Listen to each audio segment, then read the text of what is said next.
On April 1st, 1649, a handful of farmers gathered on St. George's Hill in Weybridge, Surrey. They broke out their spades and hoes and began to dig furrows for planting crops. On its face, it was an unremarkable scene of pastoral English life, one that had repeated time and time again across the country throughout the centuries. But this time was different. St. George's Hill was common land, owned by the lord of the manor.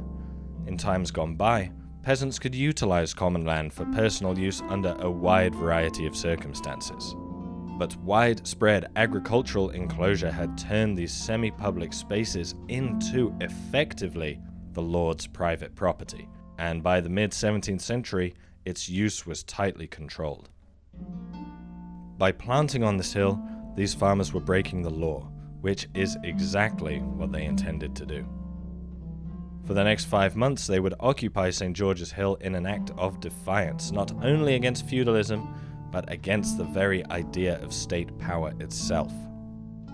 The group's charismatic leader, a fiery revolutionary named Gerard Winstanley, had this to say to England's ruling class. The poor of enclosing land and on in property was brought into creation by your ancestors by the sword, which first did murder their fellow creators, men, and after plunder or steal away their land, and left this land successively to you, their children. And therefore, though you did not kill or thieve, yet you hold that cursed thing in your hand by the power of the sword, and so you justify the wicked deeds of your fathers, and that sin of your fathers shall be visited upon the head of you and your children, to the 3rd and 4th generation, and longer too, till your bloody and thieving poor be rotted out of the land.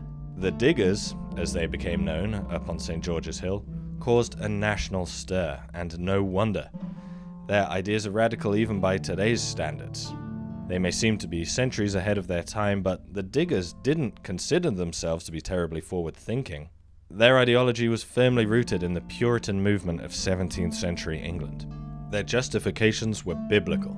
Winstanley maintained that social and political hierarchies were base, human inventions, devised to further the power of a privileged few.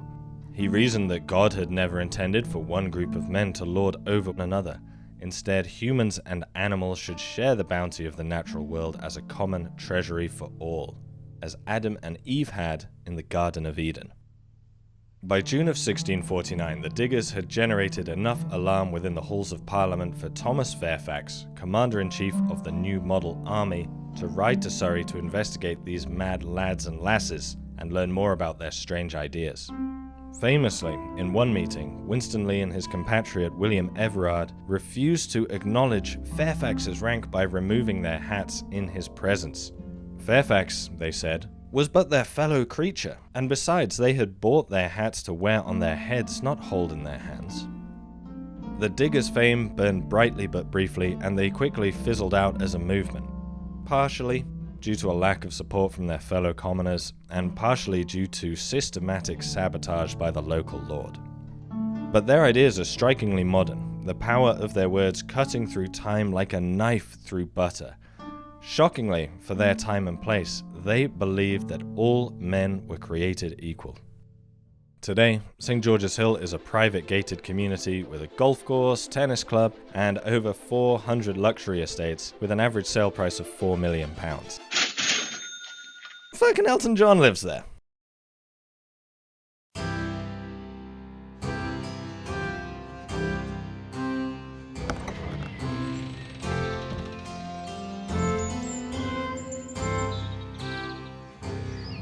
Think of Puritan, and what comes to mind? A dour, conservative religious bigot with a penchant for witch hunting, probably while wearing a buckled hat. There was certainly a great deal of bigotry within Puritanism, and some of them did hunt witches, but conservative? Far from it. This video will argue that Puritanism was not a vestigial remnant of a superstitious medieval past. It was a radical, progressive social justice movement that profoundly shaped the modern English-speaking world. The buckled hats, by the way, are a bizarre Victorian fantasy, kind of like horned Viking helmets.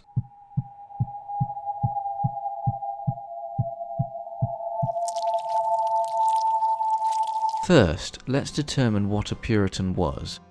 The term as we understand it today applies to several different religious and political sects, with diverse and often contradicting ideas about the will of God, the nature of man, and the ideal society. These people did not call themselves Puritans. That was one of the slanderous monikers given to them by their enemies, along with precisians and hypocrites. Those in the movement referred to themselves as saints, professors, and the godly. Unlike other branches of the Protestant tree, they were largely unorganized, at least at first. In their minds, Presbyterians, Lutherans, and even Calvinists had sold out once they became institutionalized. They betrayed the ideas of the Reformation and conceded to the moderates, or worse, the hated Catholic Church. So by their very nature, Puritans were not a monolith. Even people within the same Puritan subgroup could differ significantly in their political opinions and religious values, but generally, the movement as a whole agreed on one foundational principle. The English Reformation didn't go far enough. At its core, Puritanism was a populist movement, and Puritans attempted to break down all cultural and institutional barriers that they believed stood between the individual Christian soul and the majesty of God. Catholicism, with all its pomp and circumstance, its extravagance, its mysticism, was diametrically opposed to this goal. Catholics weren't just misguided, Puritans thought. They were malevolent. The Pope and his clergy were intentionally pulling the wool over their congregants' eyes, preventing Christian believers from experiencing a personal knowledge of God. Catholic rites were seen as idolatrous, even demonic. Indeed, while most reformers regarded Catholicism as corrupt and wayward, Puritans believed that the Pope literally pledged allegiance to Satan and toiled in his employment. Inevitably, this notion led to widespread paranoia and anti-Catholic bigotry among the vast majority of Puritan sects. The godly were always on guard against Catholic influence, real or perceived, on English churches, and popish plots were imagined to be behind every political reversal for the movement. In 1629, as Arminianism, a Protestant sect that rejected Puritans' idea of predestined salvation, gained popularity across England, Member of Parliament Francis Rouse warned his countrymen to look into the belly and bowels of this Trojan horse, to see if there be not men in it ready to open the gates to Romish tyranny and Spanish monarchy.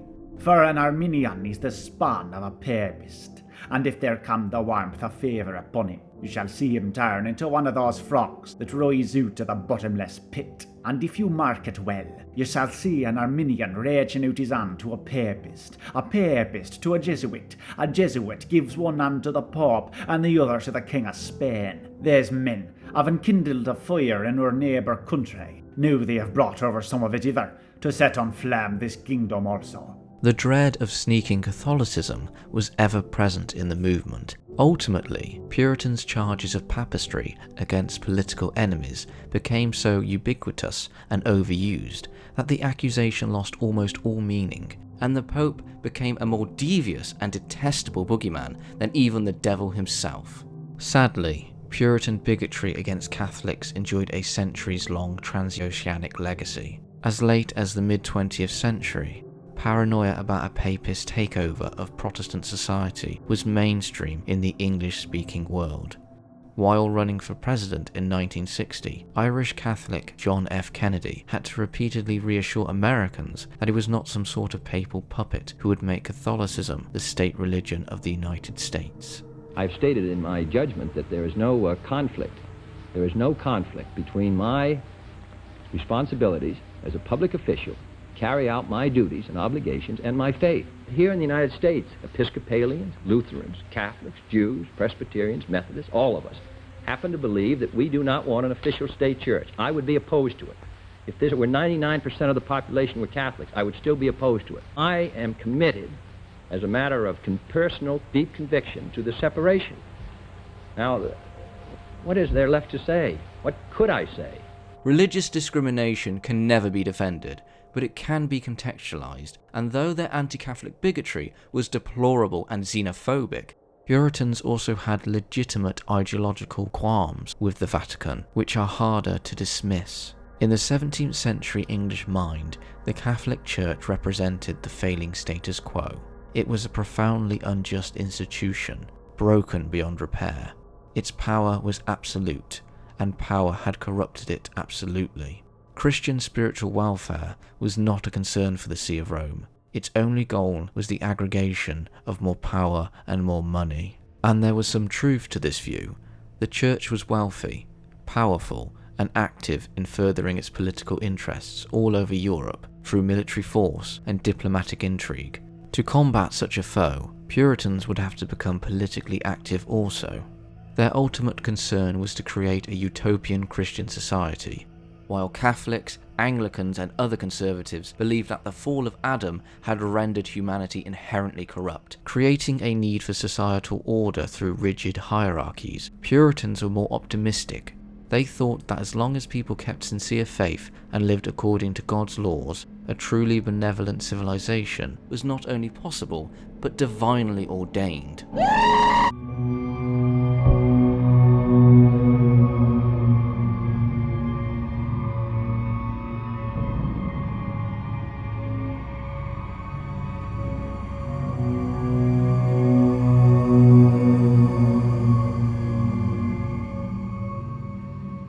It's hard to overstate the psychological impact of the Spanish Armada on the people of early modern England.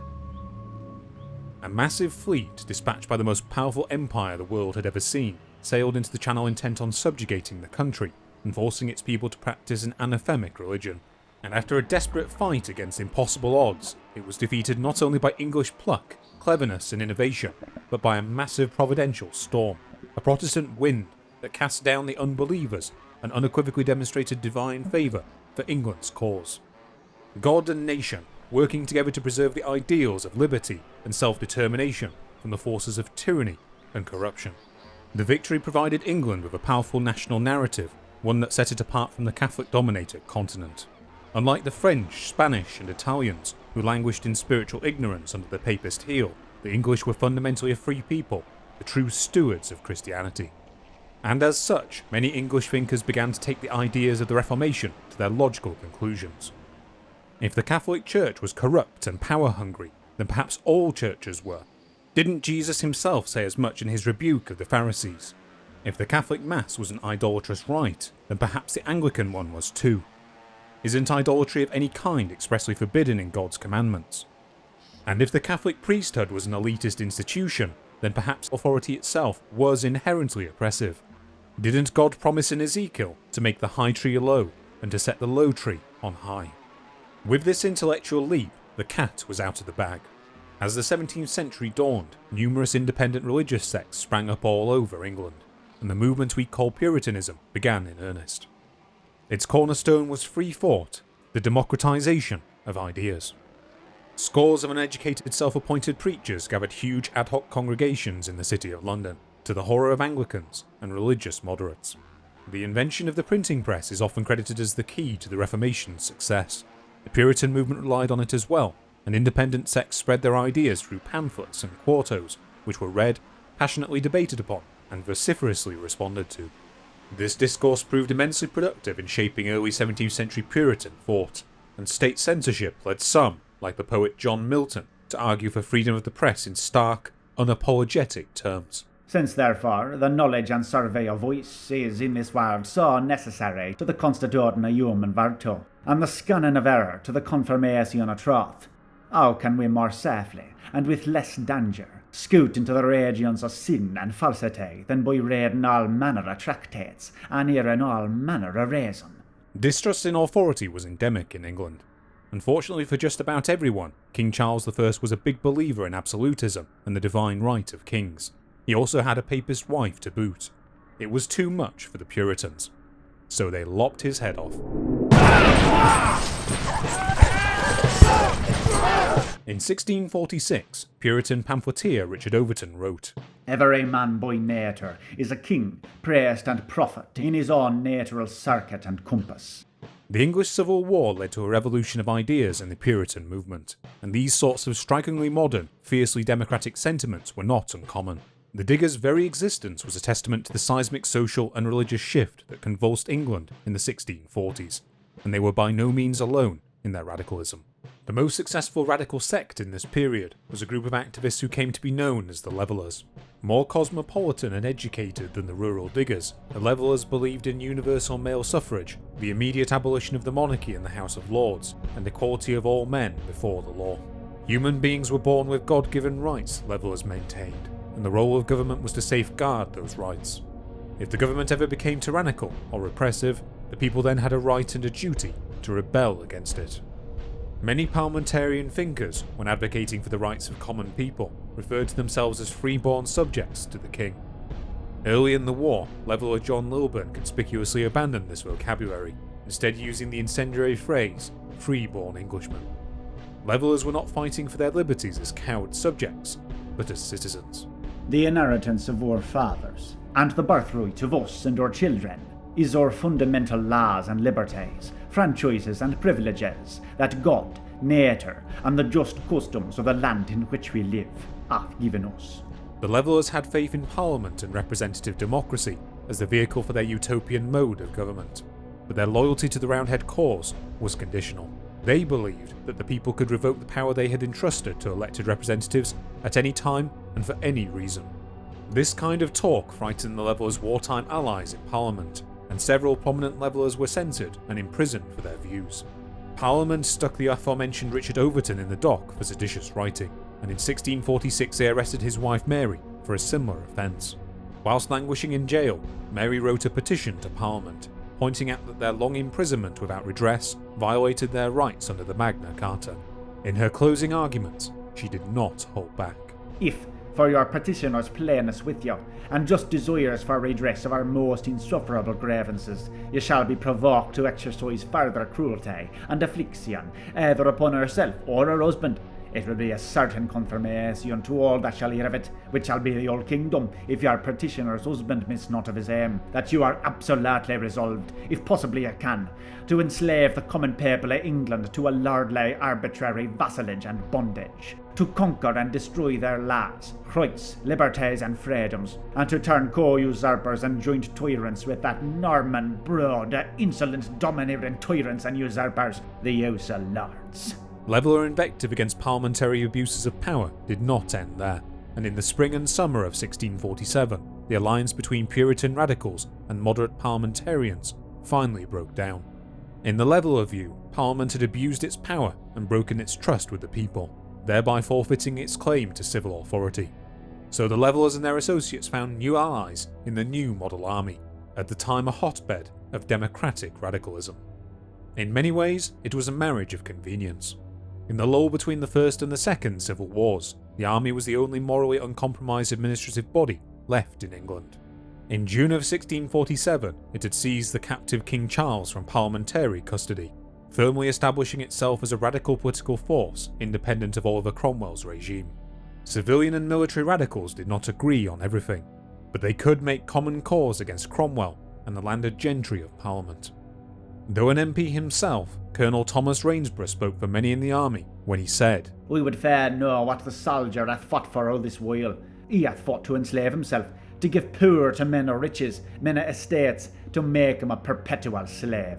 That autumn, the army drafted a document called An Agreement of the People, proposing a drastic egalitarian remaking of English society, and presented it to Parliament. Though primarily a list of army demands, the agreement prominently showcased several Leveller ideas about suffrage, government of the people, and lower class liberation. Moderates and radicals famously argued over the merit of the agreement in a series of debates at army headquarters in Putney. Speaking to Cromwell's son-in-law Henry Ireton, Rainsborough summarised the radical position in powerful terms. "I do not find anything in the law of God, that a lord should choose 20 burgesses and a gentleman but 2, or a poor man shall choose none. I am a poor man, therefore I must be pressed. If I have no property in the kingdom, I must suffer by all their laws, be they right or wrong. Gentlemen with 3 or 4 lordships, God knows how they got them, can always get into Parliament and evict the poor from their homes. I would fain know whether the potency of rich men do not this, and so keep the poor under the greatest tyranny that was ever thought of in the world. Really, I think the poorest he that is in England hath a life to live as the greatest he, and therefore, truly, sir, I think it's clear that every man that is to live under a government ought first, by his own consent, to put himself under that government. And why do you think that the poorest man in England is not at all bound in a strict sense to that government that he hath not had a voice to put himself under?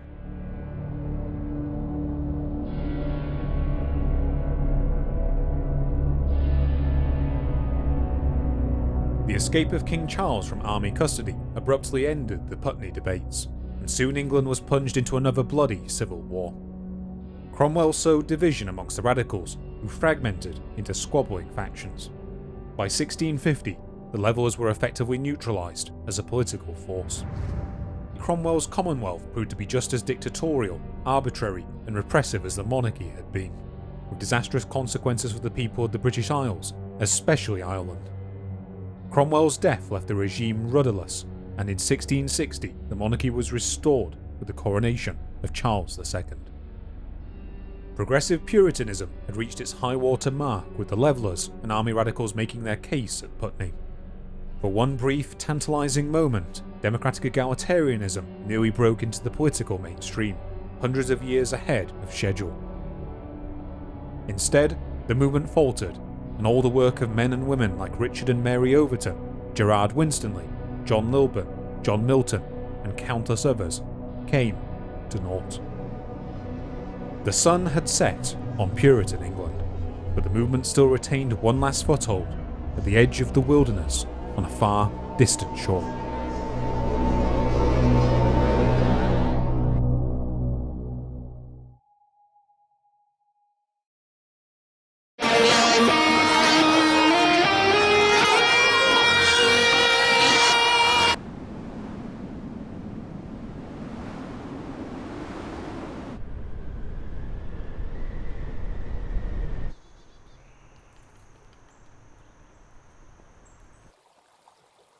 In the 1630s, English Puritans emigrated to America by the thousands.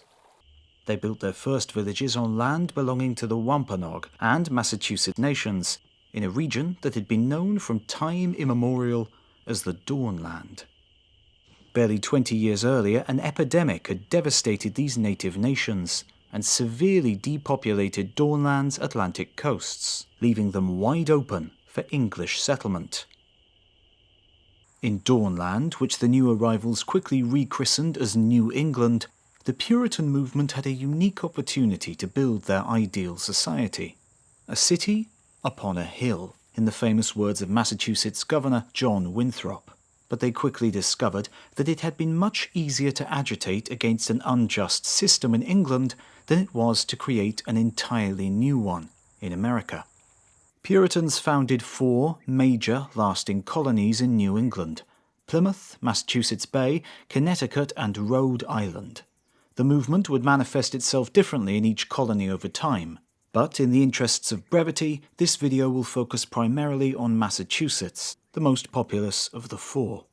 Puritan Massachusetts has a bad reputation. Most of us think of it as a brutally repressive fundamentalist theocracy. There is some truth to this. Catholics, Africans, and Native Americans, for instance, were actively discriminated against from the colony's inception. But it's worth noting that Puritan Massachusetts was never theocratic, nor did it aspire to be. Though civic and religious life was closely intertwined, elected secular officials, not clerical elites, held the most power within society. And among the citizenry, white Protestants enjoyed a level of self-determination in America that their relatives in England could scarcely dream of. Citizens of the Commonwealth exercised their civic rights in town meetings, which remain a fixture of Massachusetts politics to this day. The custom began as an outgrowth of congregationalism and evolved into a powerful form of localized, direct democracy. The distribution of land in newfound settlements among English males of all classes has been hailed as a socio-economic revolution. Settler Peter Noyes, for instance, had come from a village in England where half the inhabitants were landless serfs, and the other half feudal tenants to the local lord. Under the charter of his new home, the town of Sudbury, Massachusetts, which is, incidentally, the hometown of the person who made this video, every adult male had the opportunity for a grant of land ownership, along with all its attendant privileges. It wasn't quite the godly utopia Jared Winstanley envisioned, but he certainly would have felt more at home in Sudbury than in Weybridge. In matters of the spirit, colonists broadly agreed that their new society should foster the precepts of Puritanism, but the movement's lack of formal organisation and tendency towards anti-authoritarianism guaranteed that disagreements would arise about how to best accomplish this. Establishing a religious orthodoxy would help shield the Commonwealth from the malicious influence of popery and heresy. But too much regulation would stifle free thought, which seemed like a betrayal of the very soul of the movement. Governor Winthrop took the more liberal view, supporting the rights of colonists to discuss and differ on the fine points of Puritan theology. Winthrop was keenly aware of his own fallibility, and regarded civic authority as too changeable and too subject to human passions to dictate a strict religious canon in accordance with God's will. Others, like Thomas Dudley, another early Massachusetts governor, were not as self-reflective. Dudley was keen to define the limits of Puritan orthodoxy, to establish an intellectual parameter around righteous belief and behaviour, not unlike the sprawling English cowpens that were then springing up all around Massachusetts, to the chagrin of local Native Americans. Dudley probably considered Winthrop's hand-wringing to be absurd and ineffectual. When he peered beyond the bounds of English plantations, he saw a howling wilderness full of spiritual dangers. The colonies were hemmed in on all sides by heathen Indians, Canadian Papists, and Rhode Island Quakers, all of whom would happily tempt the godly people of Massachusetts into sin and unbelief, given half a chance. The colonial government would need to take swift, decisive action against these evildoers if their commonwealth was to survive. Most early émigrés agreed with Winthrop, placing their faith in human reason and in God. Heretical ideas, they reckoned, were no match for the power of Christian truth. But this philosophy of tolerance was soon put under severe strain by two major religious controversies in Massachusetts: the Free Grace debate of the 1630s and the Halfway Covenant dispute of the 1660s. Both were sparked by minor dogmatic differences that would mean very little to anyone who isn't a 17th century Puritan. But within the movement, disagreements were profound, and many of these new ideas were deemed too dangerous for the colony to abide. Dissidents were disenfranchised, banished, or even executed. Spooked, the clergy began to lose faith in tolerance and gravitate towards Dudley's camp. Like many other progressive movements of history, New England Puritans often attacked dissenters within their own ranks more than their overarching common enemy. And towards the end of his life, Dudley lamented that "We hated, and do hate, every false way in religion, not only the old idolatry and superstition of popery, which is wearing away, but much more, and being much worse, the new heresies, blasphemies, and errors of late, which are secretly received and fostered here more than we wish they were." As the first generation of colonists gave way to a second, the colonies became perceptibly more stratified as American Puritanism began to institutionalize. The gulf widened between true saints, those whose salvation was assured, and mere professors of Christianity, those still struggling to achieve a union with God. Clergymen started demanding more conformity from their congregations, and the qualifications for church membership became more stringent. Church membership was an integral part of life in Puritan Massachusetts. To obtain it, colonists had to provide their congregation with evidence that they had sincerely experienced a divine personal revelation. Only truly godly people were to be granted membership, which bestowed social and legal privileges as well as spiritual ones. For instance, only full church members could vote or hold town office. It may be that church members were selected for reasons that were less than divine. By some strange coincidence, God's elect tended to be wealthy landowners born of good families who concurred with established religious orthodoxy. The new generation, which came of age in the 1650s and 60s, was less committed to church and community than their parents had been. In 1643, 78% of the population had been church members. By 1678, membership had fallen to 47%. To make matters worse, during these years, Massachusetts saw an influx of non-Puritan immigrants looking for work in merchant towns like Boston, Salem, and Ipswich, which were quickly burgeoning into important centers of Atlantic commerce. The city on a hill was being poisoned from within, its purity diluted by the people's disobedience to God. So God punished them.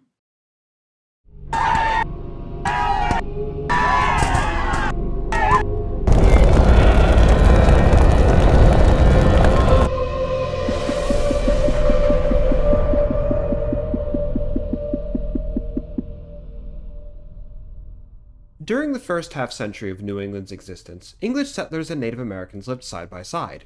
The boundaries between these people as cultures, communities, and polities were porous, not well defined. By 1675, the region was a patchwork landscape of two radically different ways of life. English villages, cattle farms, and oat plantations abutted native maize fields, pear tree orchards, and hunting grounds. Clusters of wigwams were often found within walking distance of congregational meeting houses. But despite their close proximity, colonists demonstrated a near-complete lack of curiosity about their strange neighbors. The colonists considered themselves progenitors of a utopia. Their movement was righteous, its mission divinely ordained. And what could God's chosen people possibly have to learn from a nation of half-naked heathens? The Puritan movement had defined itself by its struggles against the status quo, and in America, it established a new status quo based on godly Protestantism and egalitarian ideals. But these ideals were never meant to apply to everyone, which became painfully apparent in the colony's legal treatment of the non-white population, and particularly of Native Americans. The Puritans considered America theirs, to do with as they pleased. They had a very clear idea of what their ideal society should look like, and it did not include indigenous people. For most colonists, Native Americans were simply an obstacle to be removed, most often through larcenous land sales, which were only binding under a legal system the natives were not beholden to, and utilized a cogitation of private property that had no equivalent concept in Algonquin culture. But again, Puritans were not a monolith. A sizable minority in Massachusetts, most notably clergyman John Eliot and magistrate Daniel Gookin, recognized the humanity of Native Americans and took it upon themselves to attempt to convert the people of Dawnland to godly Christianity. And many natives were receptive to conversion. These praying Indians, as they were soon known, adopted English customs. They wore English clothing and lived in segregated English-built towns. A few even became proficient missionaries in their own right, like John Sassamon, the protege of John Eliot. Originally of Wampanoag extraction, Sassamon had thoroughly assimilated into English colonial society. He was a committed evangelical Puritan with a Harvard education, and in the early 1670s was actively engaged in mediating the increasingly acrimonious dispute between Plymouth Colony and Metacomet, sachem of the Pokanoket, the leader of the Wampanoag Confederacy. When a group of English settlers founded the town of Swansea less than 10 miles from Metacomet's ancestral seat at Mount Hope, the sachem protested to Plymouth that his lands were being illegally occupied. Eliot sent Sassamon and 2 other native ministers to negotiate with Metacomet, eventually persuading him to seek redress with neutral parties from the governments of Massachusetts and Connecticut. Unsurprisingly, these arbitrators sided with the Swansea settlers and forced Metacomet to face humiliating legal ramifications. They demanded he swear fealty to the King of England, pay a heavy fine, and surrender all of his nation's firearms. Over the next few years, tensions between Plymouth and the Wampanoag increased. By the winter of 1675, Sassamon became convinced that Metacomet was preparing to declare war on the English, and said as much to Plymouth Governor Josiah Winslow. Winslow ignored the warning. The governor was not fond of Indians, even Christianized ones, and had little faith in their intelligence. A few weeks later, Sassamon was found dead beneath the ice of a pond in the woods of southeastern Massachusetts. The English immediately suspected foul play, and Plymouth authorities arrested 3 Wampanoag warriors for murder. Based upon the testimony of a single witness, a jury of 12 Englishmen and 6 praying Indians found the defendants guilty, and they were subsequently hanged. From the Puritan perspective, justice had been done fairly, with all due consideration to the native parties concerned. A native man's murder was avenged, and a biracial jury had passed down the conviction. But what the magistrates of Plymouth had failed to appreciate was the basic fact of Wampanoag autonomy. The natives were not citizens of the colonies, nor were they subject to colonial laws. They were the independent people of an ancient sovereign nation. So, in June 1675, Pokanoket warriors burned Swansea to the ground and murdered its inhabitants, marking the beginning of King Philip's War, the bloodiest and most devastating conflict in the history of New England, which would end in the virtual extermination of 3 native nations, the Wampanoag, the Nipmuc, and the Narragansett. The extraordinary life and tragic death of John Sassamon demonstrates the limits of Puritan egalitarianism. The man was a more dedicated Puritan than most English colonists of his generation, but nonetheless, when he came to Winslow to alert him of a dire threat, the governor had haughtily waved him away. Clearly, despite Sassamon's bone-deep commitment to Christianity and the European way of life, he was never fully accepted into New England society. The war, which claimed the lives of a horrifying number of English civilians, only served to intensify Puritan racism. At the start of hostilities, a tiny number of praying Indians apostatized and defected to Metacomet, and this led to a general paranoia that all Christian natives were colluding with the enemy, and intense persecutions followed. Soldiers, in particular the notorious company of Captain Samuel Mosley, regularly committed atrocities against non-combatant praying Indians whose only crime was being Native American. And these English abuses were only prosecuted during the war on one occasion in August of 1676, when 4 soldiers murdered a group of native women and children near Concord. The soldiers were arrested, convicted of murder, and put to death. Incredibly, the execution sparked a major public outcry. The war had been so traumatizing, and New Englanders had become so callously bigoted that news of the execution of child murderers was a cause for outrage. That same month, the war was effectively ended with Metacomet's murder at the hands of a native soldier in the Plymouth militia. Natives who were proved to have shed English blood were executed or sold into slavery in the Caribbean by the thousands. Though natives who had supported the English were ostensibly allowed to remain in the colony and go about their lives, Puritans remained deeply suspicious of praying Indians, and many began openly wondering what was to be done with them. Before the war, Edmund Brown, first minister of Sudbury, had enjoyed long and fruitful friendships with several local Native Americans. But in this 1677 letter to the magistrates of Middlesex County, Brown advocated for the institution of shockingly oppressive policies to control the praying Indian population. We assert that as to the generality of those called praying Indians, we have found them to be very false, whatever they pretend. If, sir, you desire me advice, we can say our wisdom lieth in first a diminishing of the enemy's number, second in assigning some to a convenient place or places for them and us, third in confining of them to some circumference beyond which without an English guard not to pass upon parallel life, fourth a disarming them of their European ammunition, that by these means they may be kept necessarily dependent on the English, without which I know not how we can be assured. King Philip's War saw the Puritan utopian ideal come into sharp conflict with the brutal realities of the 17th century world. The clergy insisted that the war had been God's punishment for the sin and deviancy of the colony's second generation. But in truth, the English had been so blithe and arrogant in their dealings with the Wampanoag that honor had compelled Metacomet to violence. It's hard to reconcile the radical libertarian sentiments of progressive Puritanism with the eventual fate of the movement in America. The war demonstrated that this utopian society was still subject to the vagaries of human nature. The city on a hill had faced an existential threat, and from its moment of crisis gave itself over to fear, hatred, and bigotry. The Puritan movement may not have died on the battlefields of King Philip's War, but it was mortally wounded, permanently compromised. And it would limp on for another generation before finally, blessedly, giving up its ghost.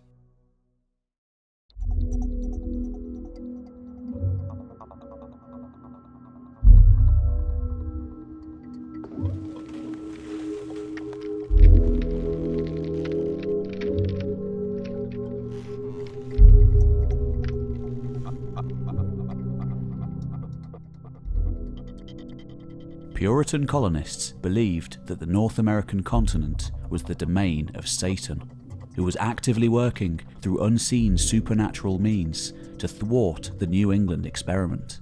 Massachusetts was the front line of a spiritual war between the forces of light and those of darkness, and its people were chosen by God to fight the devil in his name. When settlers witnessed a mouse kill a snake in Watertown, Massachusetts, clergyman John Wilson interpreted it as a sign of God's favour in this cosmic struggle. The snake was the devil, the mouse was a poor contemptible people which God hath brought hither to New England, which should overcome Satan here and dispossess him of his kingdom. There was a sort of cultural continuity to this abiding fear, this clear demarcation between godly settlements and satanic wildernesses. Most colonists hailed from East Anglia, a gloomy, misty part of England characterised by fens and marshes. These wild places loom large in East Anglian folklore as the nightmarish domain of boggarts, ghosts, sea hags, and witches. During King Philip's War, Puritans had learned that the monsters lurking within the wildernesses of North America were all too human. The war had been highly unconventional by European standards. Warriors had moved undetected through the woods and swamps between English settlements, emerging without warning to destroy a plantation or smash a company of militia before melting back into the countryside. Hostile natives could be anywhere and everywhere. They seemed unstoppable. The frontier shrank until even Boston was under serious threat of attack. The war was going so badly that in the spring of 1676, the future of the colonies was genuinely in doubt. Most New Englanders interpreted these bloody 14 months as a cold spiritual war going hot. For half a century, the godly had hewn a righteous commonwealth out from the wilderness. Now the wilderness was striking back. God had allowed Satan, working through his instrument, Metacomet, to try his best to wipe the city on a hill from the face of the earth. The forces of darkness had nearly triumphed, but at the 11th hour, God had delivered his chosen people from destruction. King Charles II took a more prosaic view of the situation. His father had, of course, been decapitated by revolutionary Puritans, and New England even sheltered a few fugitive regicides who had fled across the Atlantic after the Restoration. The king couldn't care less about the New Englanders' utopian experiment. He looked at the godly Commonwealth and saw only a handful of insolently independent, unproductive colonies. Not unfairly, he saw the disaster of King Philip's War as a failure of Puritan colonial leadership. A change of administration was clearly sorely needed. So the Crown began steadily exerting more control over its wayward American subjects, culminating in the establishment of the Dominion of New England in 1686, which placed English colonial holdings from New Jersey to Maine under the control of a single governor, answerable only to the king. Puritans chafed under the new regime. Thankfully, it was short-lived. In the Glorious Revolution of 1688, William of Orange overthrew the Catholic King James II, re-establishing Protestant rule in England. As soon as the news reached North America the following spring, Puritans in Boston revolted against the Dominion, imprisoned the governor and his officials, and seized back control of the colonies. The day of the uprising, a group of prominent Bostonians drafted a declaration, airing their grievances and justifying their actions. Our governor used his power, with the advice and consent of his council, to make laws and raise taxes as he pleased, and several companies of redcoats were now brought from Europe to support what was to be imposed upon us. It was a maxim delivered in open court unto us by one of the council, that we must not think the privileges of Englishmen would follow us to the end of the world. Accordingly, we have been treated with multiplied contradictions to Magna Carta, the rights of which we laid claim unto. Persons who did but peaceably object against the raising of taxes without an assembly have been for it fined, some 20, some 30, and others 50 pounds. Packed and picked juries have been very common things among us. Without a verdict, yea, without a jury, sometimes have people been fined most unrighteously, and some not of the meanest quality have been kept in long and close imprisonment, without any the least information appearing against them, or an habeas corpus allowed unto them. Echoing the sentiments of radical pamphlets during the Civil War, the rebels claimed that the Dominion had violated their rights as Englishmen. It was a powerful statement of self-determination, and New Englanders would stave off direct crown rule for another 80 years. They were powerless, however, against the trend of increasing cosmopolitanism in the colonial world. North America was no longer a mysterious, unexplored continent of far-flung European settlements. It was an organised, populous, and complex socio-economic network of competing colonial powers, monopolistic mercantile corporations, and increasingly centralised native super-confederacies.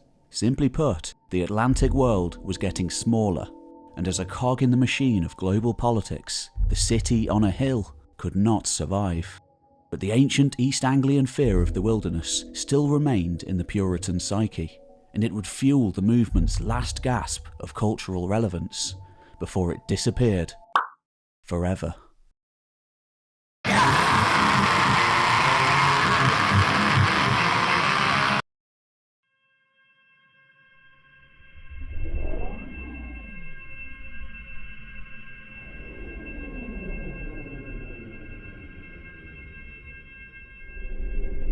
In the winter of 1692, 2 little girls in Salem were seized by strange fits of mania. They claimed a local woman was appearing to them in a spectral form, continually tormenting them and demanding they put their names in the devil's book. Doctors were called in, then clergymen and magistrates, who determined that a coven of witches had infiltrated Salem. The ensuing investigation would result in the execution of 20 people for witchcraft. Those who saw the devil described him as a black man dressed like an Indian, as well they might. During King Philip's War, flocks of traumatised refugees from the smoking frontier had fled to Salem, and many were still there in 1692. In many ways, the hysteria of the witch trials was a fitting way for the Puritan movement to collapse. Orthodoxy had led to intolerance, intolerance fostered paranoia, and paranoia exploded into a frenzied bloodletting which would stain Puritanism's reputation forever. But such pleasing narratives do not often reflect historical realities, and not everyone involved in the witch trials had abandoned the progressive Puritan ideas of free thought, reason, and fairness under the law. I'll say it again, shall I? Puritans were not a monolith. The witch trials occurred decades after the practice of witch hunting had waned in Europe, and many at the time viewed it as an outrageous miscarriage of justice. Especially controversial was the court's admission of spectral evidence, essentially witness testimony that a witch's spirit had appeared to their victim. Puritans were divided on the issue of spectral evidence. In the midst of the trials, Increase Mather, Boston's leading theologian, strongly denounced it. This then we declare and testify, that to take away the life of anyone, merely because a spectre or devil in a bewitched or possessed person does accuse them, will bring the guilt of innocent blood on the land, where such a thing shall be done. Mercy forbid that it should, and I trust that as it has not, it never will be so in New England. This notwithstanding, I will add, it were better that 10 suspected witches should escape, than that one innocent person should be condemned. However, his son, the equally famous clergyman and polymath Cotton Mather, reckoned that as far as witches were concerned, it was better to be safe than sorry. On August 19th, 1692, Cotton presided over the hangings of 5 convicted witches in Salem. Among the condemned was one George Burroughs, the minister of a church in Wells, Maine. With the rope around his neck, Burroughs addressed the crowd assembled around the scaffold, insisting on his innocence. He then successfully recited the Lord's Prayer in its entirety, which demonologists had long maintained witches could never do. The crowd was stunned, many were in tears, and for a moment it seemed like the executions would be halted. But Cotton Mather, mounted on a horse, declared that the devil was speaking through Burroughs. Satan, he reminded the crowd, often appeared as an angel of light. Burroughs was promptly hanged. His body was dragged by the noose into a shallow grave, and so sloppily covered with dirt that his hand, foot, and chin were left uncovered. Cotton's lack of compassion would come back to haunt him. In the aftermath of the trials, a Bostonian cloth merchant named Robert Califf compiled a number of eyewitness testimonies from people involved in the trials, as well as the families of its victims. He published the compilation, along with his own biting commentary, in the book More Wonders of the Invisible World. The book denounced the magistrates and clergymen responsible for the executions at Salem, attacking Cotton Mather in particular, whose reputation never recovered. Using reasoned common-sense arguments, Califf demonstrated that the trials were of dubious legality and dismissed the Puritan belief in witchcraft as more informed by contemporary superstition than by scriptural evidence. Within 5 years, the people of Massachusetts regarded the witch trials as an atrocious embarrassment. In 1696, the jurors who had found the accused witches guilty even offered a public apology. Whose names are underwritten, being in the year 1692 called to serve as jurors in court at Salem on trial and many, who were by some suspected guilty of doing acts of witchcraft upon the bodies of sundry persons. We confess that we were, for want of knowledge in ourselves, and better information from others, prevailed with to take up with such evidence against the accused, that on further consideration and better information, we justly fear was insufficient. We do therefore hereby signify to all in general, and to the surviving sufferers in especial, our deep sense of and sorrow for our errors, in acting on such evidence to the condemning of any person, and hereby declare that we justly fear that we were sadly deluded and mistaken, for which we are much disquieted and distressed in our minds, and therefore humbly beg forgiveness. The Salem debacle eroded the public's faith in Puritanism and made prominent Puritan clergymen like the Mathers look foolish and capricious. As New England became more diverse and cosmopolitan, it began to lose its unique identity as a godly commonwealth and drifted inexorably into the political orbit of the emerging British Empire. By the dawn of the 18th century, the Puritan movement was effectively finished.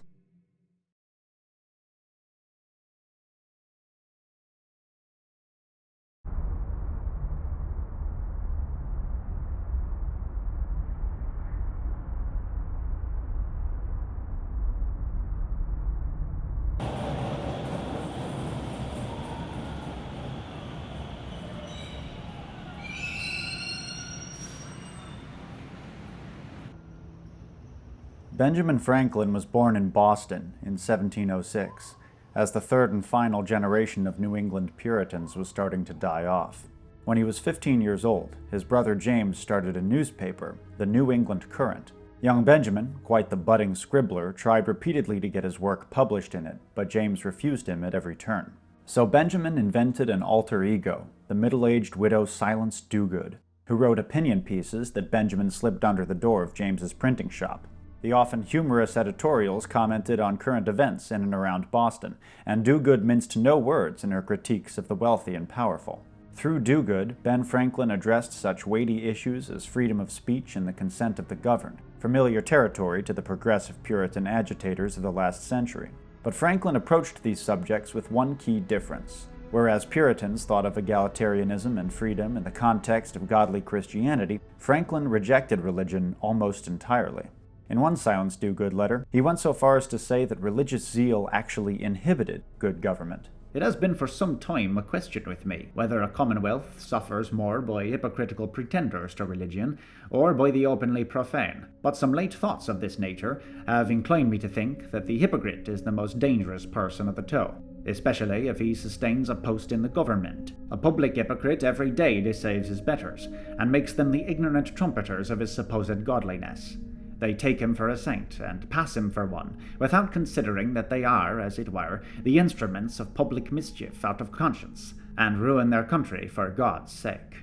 Franklin was a pioneer in this sense. In the 18th century, the democratic ideals of Puritanism went mainstream, but they were thoroughly decoupled from their religious contexts.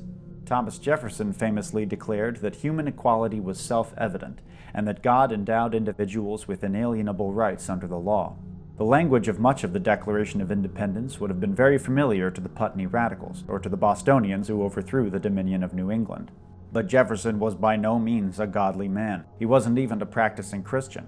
He admired the teachings of Jesus, but denied his divinity, and regarded the Bible as a collection of fictional mythological tales. Jefferson believed in God, but loathed organized religion, and fiercely opposed its intrusion into secular government. In the seminal text, Notes on the State of Virginia, Jefferson blasted religious intolerance and argued that personal belief can never be ethically legislated. By Virginia's Act of Assembly of 1705, if a person brought up in the Christian religion denies the being of a god, or the Trinity, or asserts there are more gods than one, or denies the Christian religion to be true, or the scriptures to be of divine authority, he is punishable on the first offence by incapacity to hold any office or employment ecclesiastical, civil, or military. On the second, by disability to sue, to take any gift or legacy, to be guardian, executor, or administrator, and by 3 years imprisonment, without bail. But our rulers can have authority over such natural rights only as we have submitted to them. The rights of conscience we never submitted. We could not submit. We are answerable for them only to our God. The legitimate powers of government extend to such acts only as are injurious to others, but it does me no injury for my neighbour to say there are 20 gods, or no God. It neither picks my pocket nor breaks my leg. These ideas built upon Puritanism's commitment to popular government, and by embracing religious tolerance, corrected one of the movement's great failings. No less a Massachusetts man than John Adams credited progressive Puritanism as the catalyst for liberal democracy. In a 1765 polemic, Adams argued that New Englanders of his time had much to learn about political agitation from their Puritan predecessors. From the time of the Reformation to the first settlement of America, knowledge gradually spread in Europe, and especially in England, and in proportion as that increased and spread among the people, ecclesiastical and civil tyranny, which I use as synonymous expressions for the canon and feudal laws, seem to have lost their strength and weight. The people grew more and more sensible of the wrong that was done them by these systems, more and more impatient under it, and determined at all hazards to rid themselves of it. It was a resolution formed by a sensible people, I mean the Puritans, almost in despair. After their arrival here, they began their settlements, and formed their plan both of ecclesiastical and civil government in direct opposition to the canon and the feudal systems. It may be thought polite and fashionable by many modern fine gentlemen, perhaps, to deride the characters of these persons as enthusiastical, superstitious, and republican, but such ridicule is founded in nothing but foppery and affectation, and is grossly injurious and false. Religious to some degree of enthusiasm it may be admitted they were, but this can be no particular derogation from their character, because it was at the time almost the universal character, not only of England but of Christendom. Whatever imperfections may be justly ascribed to them, which however are as few as any mortals have discovered, their judgment in framing their policy was founded in wise, humane, and benevolent principles. The radical gentleman terrorists of the American War of Independence, who have, rather unfortunately, been saddled with the stodgy sobriquet the Founding Fathers, understood that they were the inheritors of a long ideological legacy. They were grateful for that legacy, but well aware of its shortcomings. And when they set about building their own city on a hill, they utilized the ideas of their predecessors that resonated with them and discarded those ideas that didn't. The government they created was far from perfect, but it has proven to be remarkably durable, so far. Puritans were not single-handedly responsible for the democratic ideals of the Enlightenment, but they did lay the foundation of American political thought and prepared the way for a revolution that profoundly impacted the course of world history. When the movement began, England was ruled arbitrarily by all-powerful despots and populated by a cowed underclass of illiterate tenants. Puritans transformed that kingdom into a constitutional monarchy and lifted the peasantry into a politically active citizenry with equality under the law. In America, Puritans attempted to create an ideal society. They failed, but their efforts led to the creation of the world's most successful and influential republic. Puritanism was a flawed philosophy, and Puritans were flawed people, as we all are. But they were also much, much more than angry witch hunters in buckled hats.